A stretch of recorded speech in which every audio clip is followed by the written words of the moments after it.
पश्चिम बंगाल की राजनीति में वो दिन आ गया जिसका बीजेपी दशकों से इंतजार कर रही थी। मंच पर गूंज रहे थे भारत माता के जय घोष। शुवेंदु अधिकारी मुख्यमंत्री पद की शपथ ले रहे थे। सामने पीएम मोदी, अमित शाह और बीजेपी के तमाम दिग्गज मौजूद थे। लेकिन तभी कैमरे में कैद हुआ एक ऐसा दृश्य जिसने पूरे देश को अचंभित कर दिया। प्रधानमंत्री नरेंद्र मोदी अचानक आगे बढ़ते हैं और फिर अचानक एक बुजुर्ग शख्स के पैर छू लेते हैं। बस फिर क्या था, सोशल मीडिया पर सवालों की बाढ़ आ गई। आखिर कौन है ये शख्स जिनके सामने खुद पीएम मोदी भी झुक गए। पीएम मोदी के नतमस्तक होते ही बुजुर्गवार ने भी उन पर खूब स्नेह लुटाया। प्रधानमंत्री मोदी को गले से लगा लिया और उन्हें खूब आशीष भी दिया। नमस्कार, आप देख रहे हैं नवभारत टाइम्स और आज हम आपको बताएंगे उस शख्स की कहानी जिसका नाम शायद देश के करोड़ों लोगों ने पहली बार सुना, लेकिन संघ और बीजेपी की दुनिया में उन्हें एक संस्था माना जाता है।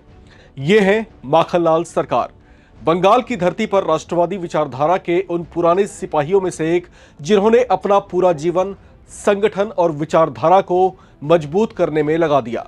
जैसे ही शपथ ग्रहण समारोह में पीएम मोदी ने माखनलाल सरकार के पैर छुए, पूरा माहौल भावुक हो उठा।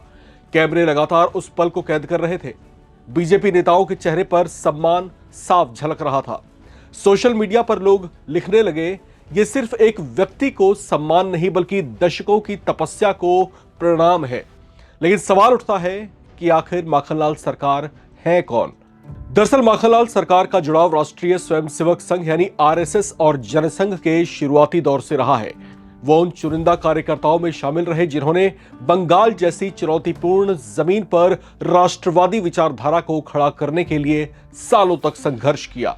जब बीजेपी का नाम तक नहीं था, तब बंगाल में वामपंथ और दूसरी ताकतों का दबदबा अपने चरम पर था। तब माखनलाल सरकार जैसे कार्यकर्ता गांव-गांव जाकर संगठन को मजबूत करने का काम कर रहे थे, जिनकी जिंदगी का सबसे बड़ा अध्याय जुड़ा है साल 1952 से। बताया जाता है कि उस दौर में डॉक्टर श्यामा प्रसाद मुखर्जी के नेतृत्व में कश्मीर आंदोलन चल रहा था। उसी दौरान माखनलाल सरकार भी उनके साथ कश्मीर गए थे, जहां भारतीय तिरंगा फहराने को लेकर आंदोलन हो रहा था। इस आंदोलन के दौरान उन्हें गिरफ्तार भी किया गया। यानी जिस विचारधारा को लेकर आज बीजेपी सत्ता के शिखर पर दिखाई देती है, उसकी नींव रखने वालों में माखनलाल सरकार जैसे कार्यकर्ताओं का भी बड़ा योगदान रहा है। सबसे हैरान करने वाली बात यह है कि आज उनकी उम्र करीब 98 साल बताई जाती है, लेकिन इसके बावजूद वो सार्वजनिक जीवन में सक्रिय माने जाते हैं। बीजेपी और संघ के कई वरिष्ठ नेता उन्हें मार्गदर्शक की तरह सम्मान देते हैं। बंगाल बीजेपी के अंदर उनकी छवि हमेशा ऐसे कार्यकर्ता की रही जिसने कभी पद या प्रचार नहीं मांगा, बल्कि जमीन पर रहकर संगठन के लिए काम ही किया। यही वजह है कि जब पीएम मोदी ने सार्वजनिक मंच से उनके पैर छूकर आशीष लिए, तो उसे सिर्फ एक राजनीतिक तस्वीर नहीं माना गया, बल्कि बीजेपी की उस संस्कृति का प्रतीक बताया गया जहां पुराने कार्यकर्ताओं और तपस्या करने वाले लोगों को सर्वोच्च सम्मान दिया जाता है। सोशल मीडिया पर यह तस्वीर तेजी से वायरल हो गई।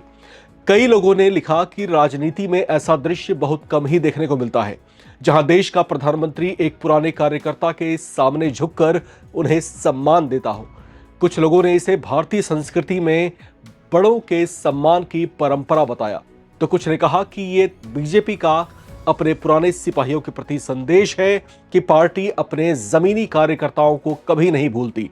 बंगाल की राजनीति को करीब से जानने वाले लोग कहते हैं कि माखनलाल सरकार उन चेहरों में से हैं जिन्होंने दशकों तक बिना किसी पद के संगठन को मजबूत किया, नई पीढ़ी के नेताओं को तैयार किया और राष्ट्रवादी विचारधारा को गांव-गांव तक पहुंचाने का काम भी किया। अब जब उनकी तस्वीर पूरे देश में चर्चाओं का विषय बन चुकी है, तो लोग ये समझ पा रहे हैं कि राजनीति में असली ताकत सिर्फ कुर्सी नहीं होती, बल्कि वो संघर्ष, वो समर्पण भी होता है जो कई पीढ़ियों तक याद किया जाता है। और शायद यही वजह थी कि पश्चिम बंगाल के उस ऐतिहासिक मंच पर प्रधानमंत्री नरेंद्र मोदी भी खुद को माखनलाल सरकार के सामने झुकने से रोक नहीं पाए। ये तस्वीरें क्या कहती हैं? आप इसे देखकर क्या समझ पा रहे हैं? लेकर अपनी राय भी कमेंट बॉक्स में जरूर शेयर करें। देखते रहें नवभारत टाइम्स।